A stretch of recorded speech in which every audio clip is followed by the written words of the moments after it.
Hey, and welcome to another episode of Rennch. This is episode 2 of my ultimate garage build.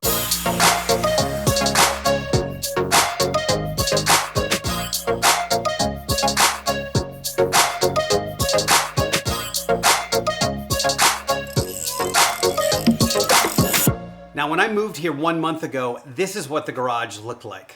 This is a basic garage, although 4 cars. And when I saw it, I knew that I had to have it, partially because who doesn't want a 4-car garage? But if I was gonna try to build this channel and the brand of Rennch bigger, I needed a place to work on my stuff.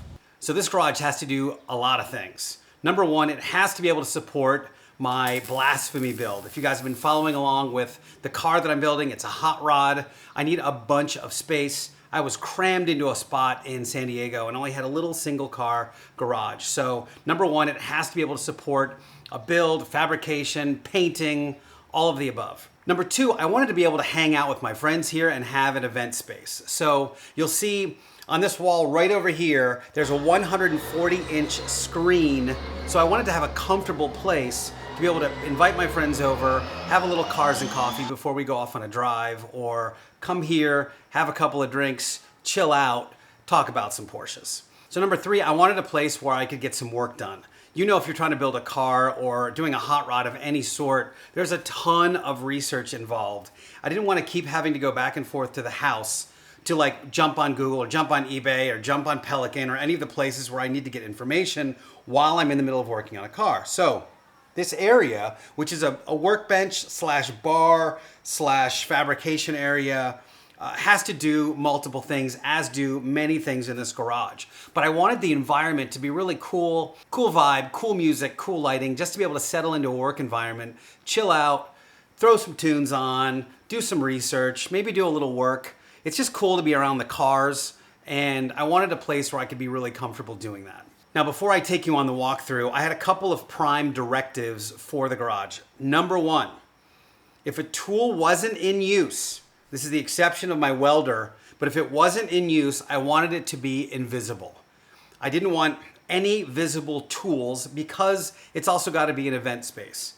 Number 2, I wanted to declutter as much as humanly possible. I suppose if I could think of a 4th use case for this garage, it's to do what I'm doing now, which is it's a studio. Not only am I going to be using it for the car, but I've got interviews planned, I've got live events planned, and I wanted the aesthetic of the garage just to look cool. So I almost wanted it to feel like a museum or some kind of like art gallery, in addition to being a place where I could get work done. The final directive is I wanted everything to be modular in the garage. So when it wasn't in use, it was invisible. But I have a lot of really cool, what I think are innovations in this garage in terms of storage, in terms of how I use some of the tools. If that thing's gonna convert from a bar to a workbench, I wanna show you how I'm doing that. So I'm gonna take you on this virtual walkthrough right now. We did some really cool B-roll shots. Thank you to my friend Allison Melody.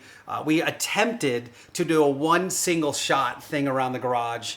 Starting with this lovely Southern California winter day, we start with this amazing polycuramine epoxy floor.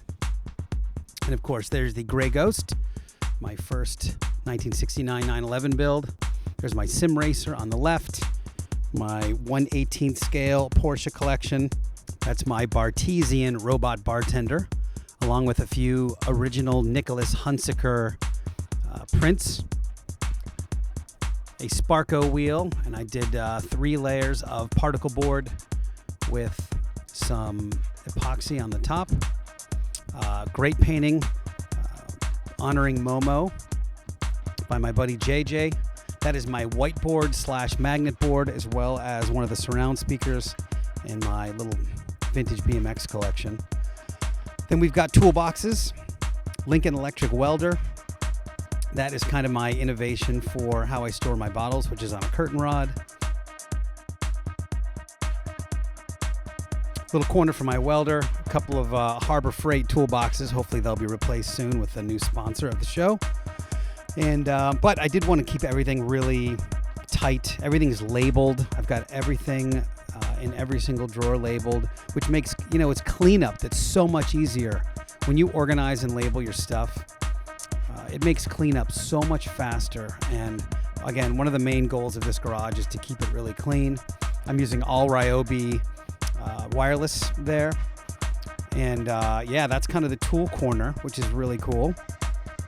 Flipping over, we have the projector. So I made a little custom mount for that projector, and then I've got a Denon receiver up there, as well as an Alexa. So all the LED lights in the garage are Alexa enabled.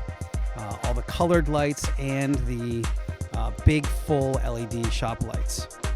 So this is the build. If you haven't been following the build yet, this is a 1969 911 race car that I'm converting back to a street car. And of course, you guys have seen these. These are big old like Home Depot storage containers. But I put all the big stuff in there. And then if you notice, these built-in cabinets are open at the moment, but all of my racks of tools, and that's all my small parts, you know, screws, nails, washers, nuts, bolts, things like that, are all in those containers. And what's really cool about the entire thing is I can shut it and everything goes away. So that is the rack that has all the storage and stuff like that in it. But you can see it will pan to the car, and this is such a fun build right now. I'm having such a good time with it. But once we pan back to the cabinet, you'll see I installed these big cabinet doors. It's actually a full sheet of plywood that I refinished and stained, and then I put curtains up.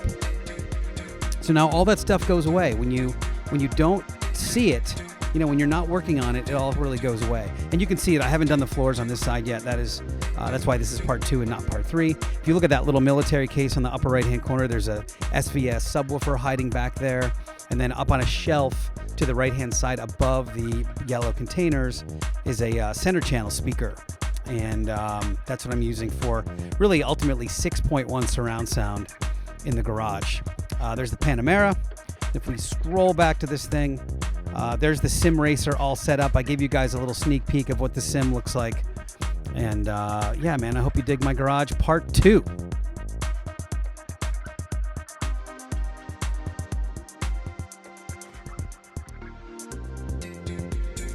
Again, this is part 2 of 3. I hope you enjoyed that virtual walkthrough. It's really rad, I gotta be honest. This environment makes me wanna come out here. In terms of moving into my house, which I've been here about a month, I've literally probably spent 120 hours working on this garage and like 45 minutes working on my house. That's not exactly true, but if you saw the inside of my house, you'd go, oh, he's definitely spending more time in his garage. Anyway, thank you so much for watching.